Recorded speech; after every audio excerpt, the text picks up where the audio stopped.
আসসালামু আলাইকুম, pulse matrix নিউজে স্বাগতম। আমি মোহাম্মদ রায়হান। আজকের আন্তর্জাতিক সব খবর নিয়ে হাজির হয়েছি। শুরুতে শিরোনামগুলো জানাবো, তারপর বিস্তারিত। ইসরায়েল ও যুক্তরাষ্ট্রের বিরুদ্ধে ইরানের সামরিক বহরে যোগ দিচ্ছে রাশিয়ার ৪৮টি যুদ্ধবিমান ও সেনা। ইয়েমেনের সৌদি সমর্থিত সশস্ত্র গোষ্ঠীর ওপর হামলা, নিহত ৫।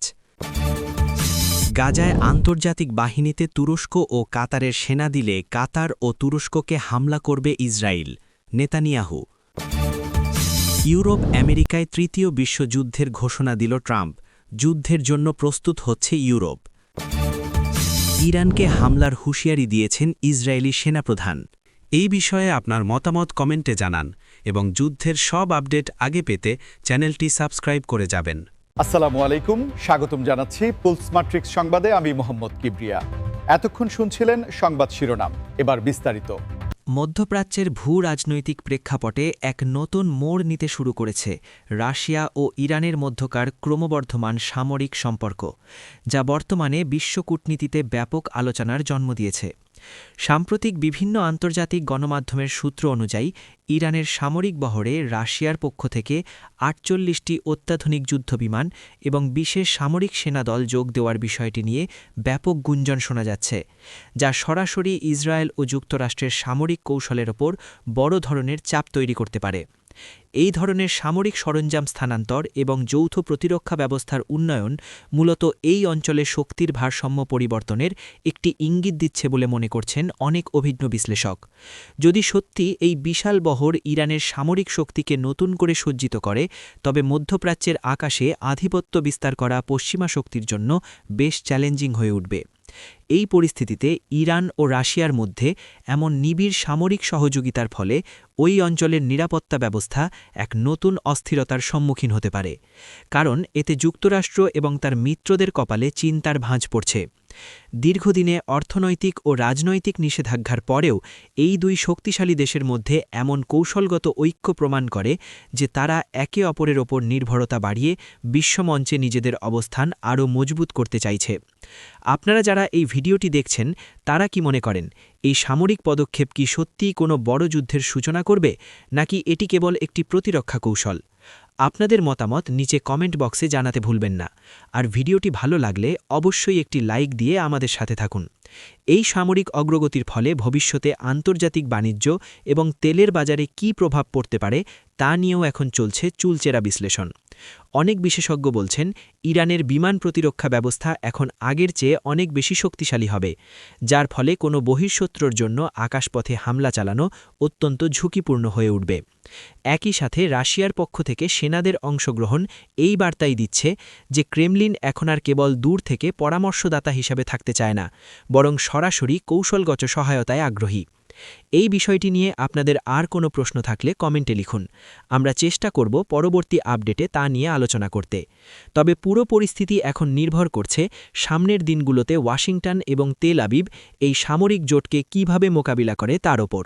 ইয়েমেনের চলমান সংকটময় পরিস্থিতিতে আবারও উত্তপ্ত হয়ে উঠেছে সেখানকার নিরাপত্তা ব্যবস্থা, যেখানে সৌদি আরব সমর্থিত সশস্ত্র গোষ্ঠীর ওপর একটি আকস্মিক হামলার খবর পাওয়া গেছে এবং এতে কমপক্ষে ৫ জন নিহত হওয়ার বিষয়টি নিশ্চিত হওয়া গেছে।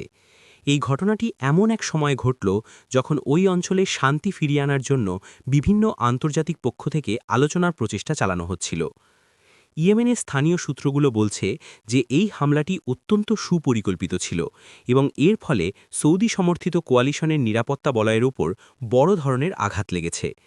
আপনারা জানেন যে দীর্ঘ সময় ধরে চলা এই সংকটে ইয়েমেনের সাধারণ মানুষ চরম দুর্ভোগের শিকার হচ্ছে এবং এই ধরনের নতুন করে সহিংসতা মানবিক পরিস্থিতিকে আরও জটিল করে তুলছে।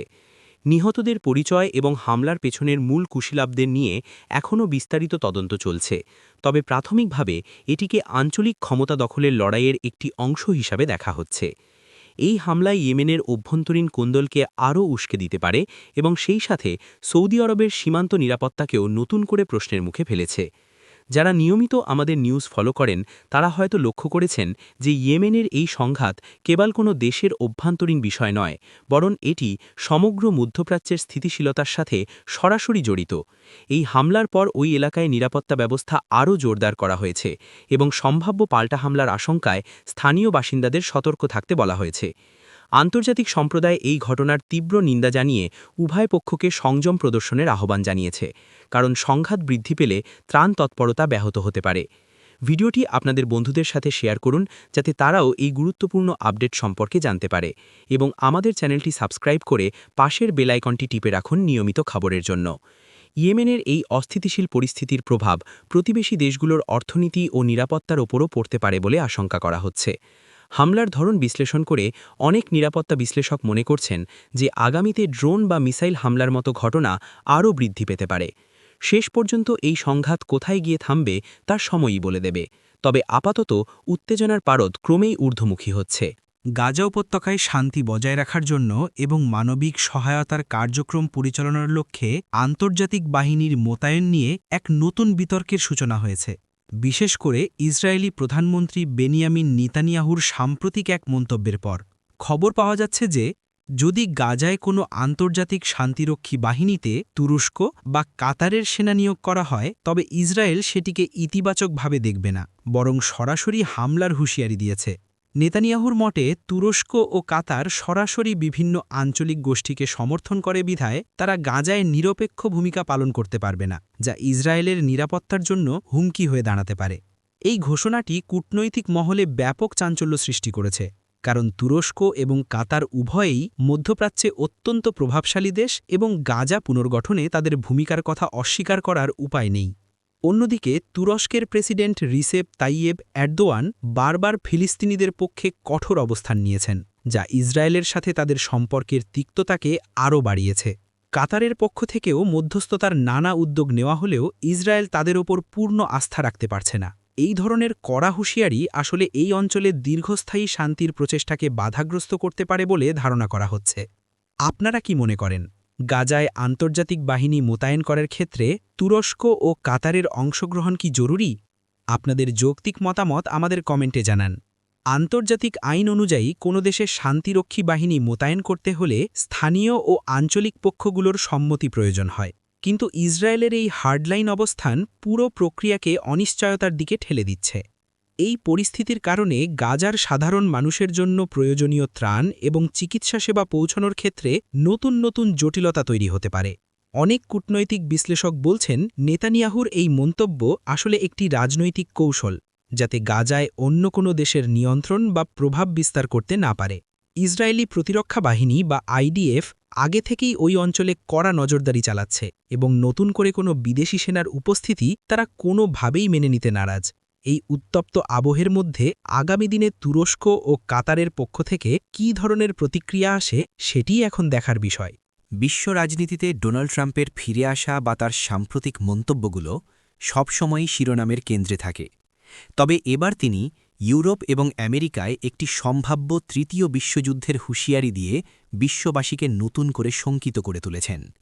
ট্রাম্পের দাবি অনুযায়ী বর্তমান নেতৃত্বের অদূরদর্শী নীতি এবং সামরিক পদক্ষেপগুলো বিশ্বকে এমন এক খাদের কিনারায় নিয়ে গেছে যেখান থেকে বড় ধরনের কোনো সংঘাত শুরু হওয়া এখন কেবল সময়ের ব্যাপার। তার এই বক্তব্যের পরপরই ইউরোপের অনেক দেশ যুদ্ধের জন্য প্রস্তুতি গ্রহণ করতে শুরু করেছে এবং তাদের প্রতিরক্ষা বাজেট উল্লেখযোগ্য হারে বাড়িয়ে দিয়েছে। বিশেষ করে ইউক্রেন রাশিয়া যুদ্ধের প্রেক্ষাপটে ইউরোপীয় ইউনিয়ন এবং ন্যাটোর সদস্য দেশগুলো নিজেদের নিরাপত্তা নিশ্চিত করতে আধুনিক অস্ত্রশস্ত্র এবং সেনা প্রশিক্ষণে বেশি গুরুত্ব দিচ্ছে। ট্রাম্প আরও বলেছেন যে মার্কিন যুক্তরাষ্ট্র যদি তার পররাষ্ট্রনীতিতে ব্যাপক পরিবর্তন না আনে, তবে এই সংঘাতের আজ সরাসরি আমেরিকার মাটিতেও এসে লাগতে পারে। এই ভবিষ্যৎবাণী বা হুঁশিয়ারি নিয়ে পশ্চিমা গণমাধ্যমগুলোতে এখন তুমুল বিতর্ক চলছে। আপনার কি মনে হয় ডোনাল্ড ট্রাম্পের এই দাবি কতটা সত্য, নাকি এটি কেবল নির্বাচনী প্রচারণার একটি অংশ? আপনার সুচিন্তিত মতামত আমাদের কমেন্ট সেকশনে শেয়ার করুন। ইউরোপের দেশগুলো, বিশেষ করে পোল্যান্ড, জার্মানি এবং ফ্রান্স, তাদের নাগরিকদের জন্য জরুরি সতর্কবার্তা জারি করছে এবং কোল্ড ওয়ার পরবর্তী সময়ের মতো সামরিক মহড়া বাড়িয়েছে। অনেক সাধারণ মানুষ এখন নিরাপদ আশ্রয়ের কথা চিন্তা করছেন এবং বিশ্ববাজারের অস্থিতিশীলতা নিয়ে উদ্বেগ প্রকাশ করছেন। ট্রাম্পের এমন কঠোর অবস্থানের কারণে আন্তর্জাতিক জোটগুলোর মধ্যেও বিভাজন দেখা দিতে পারে, যা পরোক্ষভাবে বিশ্ব শান্তিকে বিঘ্নিত করতে পারে। ট্রাম্প মনে করেন যে বর্তমান মার্কিন প্রশাসন রাশিয়া ও চীনের সাথে সম্পর্কের ভারসাম্য বজায় রাখতে ব্যর্থ হয়েছে, যার ফলে এই দেশগুলো আরও শক্তিশালী হয়ে উঠছে এবং যুদ্ধের সম্ভাবনা বাড়িয়ে দিচ্ছে। তবে রাজনৈতিক বিশেষজ্ঞরা বলছেন, ট্রাম্পের এই ধরনের মন্তব্য আসলে বিশ্ব রাজনীতিতে তার প্রভাব বজায় রাখার একটি উপায়। ইউরোপীয় নেতারা এখন আগের চেয়ে অনেক বেশি সতর্ক এবং তারা নিজেদের মধ্যে প্রতিরক্ষা সহযোগিতা বাড়ানোর লক্ষ্যে একের পর এক বৈঠক করে যাচ্ছেন। তৃতীয় বিশ্বযুদ্ধের এই আশঙ্কা কেবল একটি তাত্ত্বিক বিষয় না হয়ে যদি বাস্তবে রূপ নেয়, তবে তা মানব সভ্যতার জন্য কতটা ভয়াবহ হতে পারে তা কল্পনা করাও কঠিন। ইসরায়েলি সেনাপ্রধান হারজি হালেভি ইরানকে লক্ষ্য করে এক জোরালো হুঁশিয়ারি প্রদান করেছেন, যা এই অঞ্চলের সামরিক উত্তেজনাকে চরমে নিয়ে গেছে।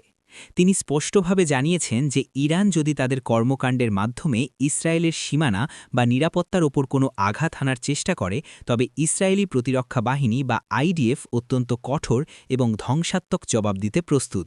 সেনাপ্রধানের এই বক্তব্য এমন এক সময়ে এসেছে যখন ইরানের পারমাণবিক কর্মসূচি এবং ব্যালিস্টিক মিসাইল প্রযুক্তির উন্নয়ন নিয়ে ইসরায়েল দীর্ঘদিন ধরে উদ্বেগ প্রকাশ করে আসছে।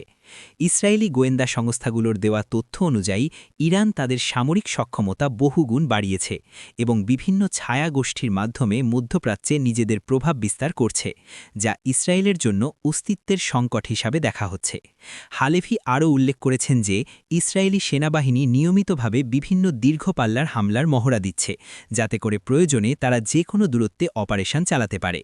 এই পরিস্থিতি এখন একটি ছায়া যুদ্ধের পর্যায়ে ছাড়িয়ে সরাসরি সম্মুখ যুদ্ধের আশঙ্কার দিকে ধাবিত হচ্ছে। ইরানের পক্ষ থেকেও পাল্টাপাল্টি হুঁশিয়ারি দেওয়া হয়েছে যে তাদের ওপর কোনো আক্রমণ হলে তারা ইসরায়েলের প্রতিটি গুরুত্বপূর্ণ লক্ষ্যবস্তুতে আঘাত হানবে। আপনারা আমাদের এই বিশ্লেষণধর্মী ভিডিওটি যদি শেষ পর্যন্ত দেখে থাকেন, তবে বুঝতে পারছেন মধ্যপ্রাচ্য এখন বারুদের স্তূপের ওপর দাঁড়িয়ে আছে। এই ধরনের সামরিক উত্তেজনা নিরসনে বিশ্ব নেতাদের ভূমিকা নিয়ে আপনাদের মতামত আমাদের জানান। ইসরায়েলি সেনাপ্রধানের এই হুমকি আসলে আন্তর্জাতিক সম্প্রদায়কে ইরানের ওপর আরও বেশি নিষেধাজ্ঞা এবং চাপ প্রয়োগ করার একটি সংকেত হিসাবেও দেখা হতে পারে। অন্যদিকে যুক্তরাষ্ট্র এই পরিস্থিতিতে ইসরায়েলের পাশে থাকার প্রতিশ্রুতি দিলেও তারা চায় না যে এখনই বড় কোনো যুদ্ধ শুরু হোক। এই টানাপোড়েনের মধ্যে সাধারণ মানুষের জীবন ও জীবিকা চরম ঝুঁকির মুখে পড়ছে। ইরানের অভ্যন্তরেও সামরিক কুচকাওয়াজ এবং নতুন ক্ষেপণাস্ত্র প্রদর্শনী চলছে, যা ইসরায়েলের হুঁশিয়ারির সরাসরি উত্তর হিসাবেই মনে করা হচ্ছে।